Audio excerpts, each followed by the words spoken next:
there's a comment up here, and I really want to talk about this too. We have time. Perfect. So what do you guys think about CMBS going into foreclosures all over the place? Blackstone took $427 million in commercial foreclosures today. Curious if it correlates to residential. Now, you just talked about this, I think today or yesterday.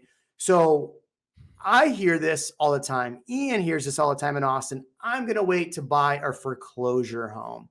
Or I hear this as well. You know, you had Patrick Bet David out there going, oh, it's up, what, 700%. Foreclosures are up 700%. Here it comes. I know for a fact, Byron, you have the numbers. Yeah, CoreLogic says that foreclosures year over year change is a 0.4% percentage point decrease, not an increase. Okay. The 1 year ago was 3.4%. Right now it's at 3%. These are near historic lows on foreclosures. Okay. These are near historic lows. If you were going to be waiting to get a foreclosure, and we can get into the banking guidelines are incredibly strong right now. Okay. If you have not been in your mother's basement, like straight to voicemail for the last 25 years, and you bought homes in 2004, 5, and 6, you know how easy it was to get a mortgage. If you've been in the game of building wealth for a long time, you know how easy it was to obtain a mortgage and how incredibly different it is today to obtain a mortgage.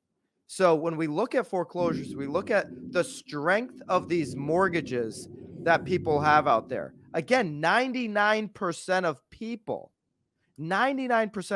with a mortgage right now have a mortgage under 7%, which is where we sit today. So it means that the homeowners right now are not living in an unaffordable situation.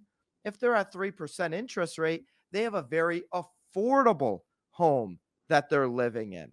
Okay. When all of those foreclosures happened, by the way, we had different banking guidelines and we had people that were in interest rates similar to today, 6.5%, 7.5%. Okay. Now, Aaron's going to hit you. You said that. Aaron in the comments is going to say, but those prices were different back then. Those prices were lower. So what's your response to prices being lower back in 2005 or 6? Yeah, I mean, everything was lower. We didn't just come out of, 3-4 years where we printed trillions of dollars. See, I think we have a situation right now where home values are cooling, but how much can they cool when our government decided to print all of this money? It flowed into real assets. Okay. And listen, we're in it now. We're in it until the end of this thing we call America. We're on the money printing machine. And what happens when you look at Canada, look at some of these other countries.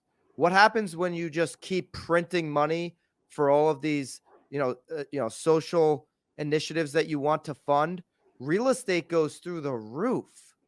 Okay. So we're going to have price pressure now. It's going to go down as we go long term on this thing. Next 10 years, real estate's going to continue to appreciate. So the prices are different right now. Doesn't mean we're going to have an abundance of foreclosures that we saw back then. More than 50% of people have over 50% of equity in their homes. Back then, the market it dropped about 30%. You're not going to see a 50% drop in home values. The baby boomers in this country who own a lot of real estate, they own 1/7 of the world's wealth. The baby boomers, which is 70 million people to 8 billion, they control 1/7 of the money in this country, and they own a lot of real estate. They're not going to go sell these properties for 50% off. So the basement dwellers, all the trolls in the comments who think, oh, I'll just wait for all of these foreclosures. The boomers are still drinking martinis and playing racquetball, and they're owning 2 homes because they're the wealthiest people on planet Earth. Well, and I think you got to think about who is asking or waiting for this. Like you said, you use the term basement dwellers. I smirk a little bit every time, but also you're thinking people that are in a situation where it's difficult for them to afford a home and they think, okay, once the foreclosures happen, we can get one of those. But in Austin specifically, the people lying in wait, salivating, hoping that there are some price reductions, they've got cash ready. You're not going to compete with that. That's the hard part. That's the hard reality here. So in the comment here, you have FJ. I think that means, I can't use curse words on YouTube, but he says that retire was right, which I imagine he's trying to say Reventure was right. I just want to comment on this because what's really important to understand is that Reventure was saying that the Austin market was going to crash because price appreciation was outpacing rental appreciation. It took him a year and a half to realize that interest rates are going to go up. So the reason why we're seeing this is because the Fed had to get involved. It had nothing to do with Reventure, what he was saying. A broken clock is right twice.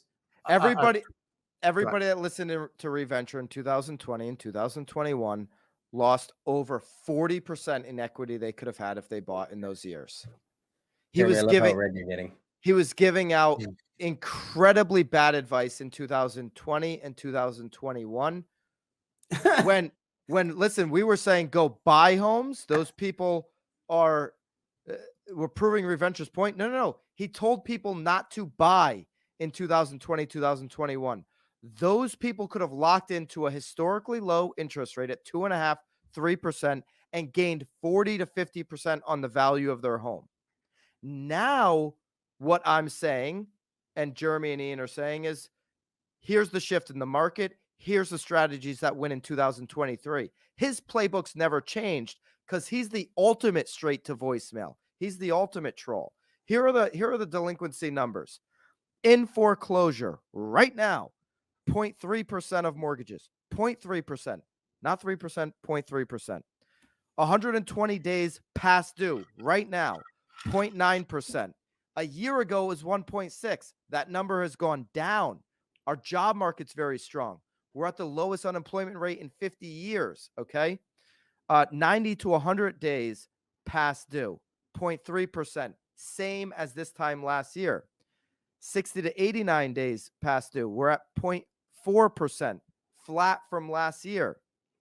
Okay, 30 to 59 days past due, we're up a tick there, 1.4 to 1.2%. 30 days or more past due, we're down. We're at 3%. That's the number I gave you earlier, to 3.4%. Now, if you miss a month, job market strong. That's why you see lower numbers in all of those later dates, is because job market strong and people are catching right back up. These are all near all-time lows. 17% of U.S. metros have seen slight increases since December 2001. So on the other hand, December's 1.2 serious delinquency rate has barely moved since last spring. It suggests that while some borrowers may have missed a couple payments, most likely are to recover very quickly. Okay, that's what's going on right now on delinquencies. It's really hard to get somebody out of their house if they do go into foreclosure. And so even if we do see an uptick from all-time lows, it's going to be 2004 or 5 before you're able to scoop up an investment property, a foreclosure, which means another 2 years of the basement. Thanks for watching this short of the Real Amigos podcast. For more live streams, hit here. For more clips, hit here. We'll catch you on the next one.